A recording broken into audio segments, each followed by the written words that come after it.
Blue Jays fans, what's going on everybody? Sip checking in and welcome to my first of many Toronto Blue Jays videos that I'm going to be doing on this channel. And right off the bat everybody, you're probably wondering why am I suddenly doing a Blue Jays video so suddenly, especially given the fact that I've been doing Toronto Raptors basketball and football related videos up to this point on the channel. And while you're correct in thinking that, the one thing you are forgetting is not only is the baseball season starting officially on Thursday, but also the Toronto Blue Jays season is also starting on Thursday as well. Talk about opening your season up on opening night. And based on what the Blue Jays have done so far in the spring training,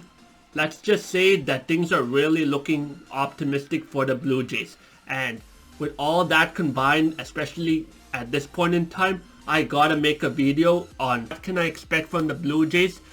going into the 2025 season. Right off the bat, when we think about the Toronto Blue Jays, especially for their season coming up, the first thing that comes to mind for a lot of Toronto Blue Jays fans, including myself, is how the contracts are going to work. Because like it or not, our major players for the Toronto Blue Jays are either on expiring contracts coming into the season or they're approaching their expiring contracts. And when you look at those players that are on expiring contracts coming into the season, there's a lot of question marks in their contracts that the management needs to address immediately or as soon as possible, because if we have more situations like what happened to Vladimir Guerrero Jr.'s contract in the offseason, it really well could be very dicey for the Toronto Blue Jays as the season continues, because this contract situation or the thought of it not working is going to really hinder the Toronto Blue Jays performance, and in the worst case scenario going to make them lose games that are winnable, which is going to be really costly given the fact that we're going to need those games to either make a deep playoff push or get into a position where we can get into the playoffs initially. So hopefully the Toronto Blue Jays management comes up with a solution to deal with all of these contract questions, because it'll be a really big shame if this is the reason why the Toronto Blue Jays have an underperforming season as they did in the past. But if we take all that contract questions out of the picture and just focus on baseball, I believe that this contract situation for the Blue Jays is actually going to be a blessing in disguise, because I believe that the Toronto Blue Jays are going to bring a lot more skills and hidden techniques that they have been developing in the off-season and in prior season into the season, because a lot is uncertain for the Toronto Blue Jays, and the best they want to do is to make sure that the team is in a winning situation, so that when it comes time for their own discussions to be had, whether that be having a pay raise or their input on how the team should proceed going into the future, I believe that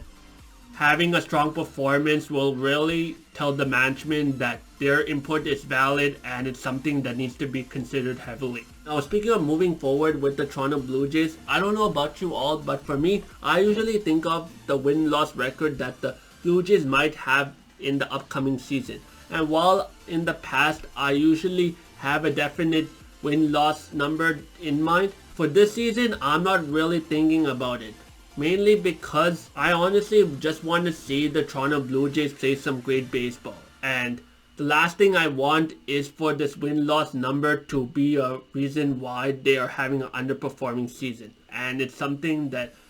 honestly a lot of us Blue Jays fans really do not want to happen, given the fact that we have had underperforming seasons since I would say probably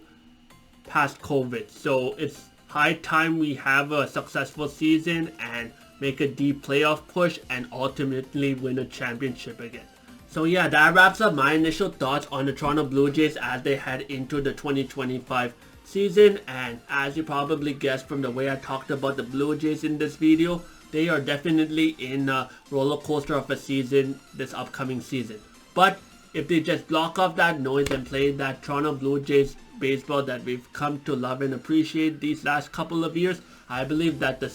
wins and losses will speak for itself. And come September, October, when the playoffs are right around the corner, not only will we have a conversation on how deep the Toronto Blue Jays can go in the postseason, but also what the Blue Jays can do to ultimately win that championship. Because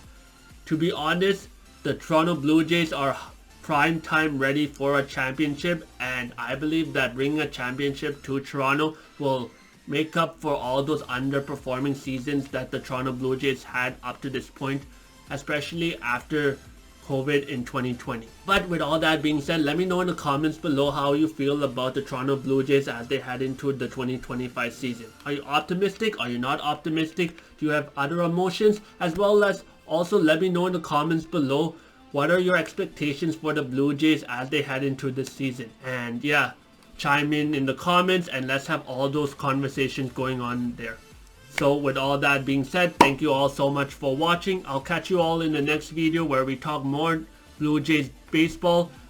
but also we talk more sports related topics as well. So until next time, Siv signing out.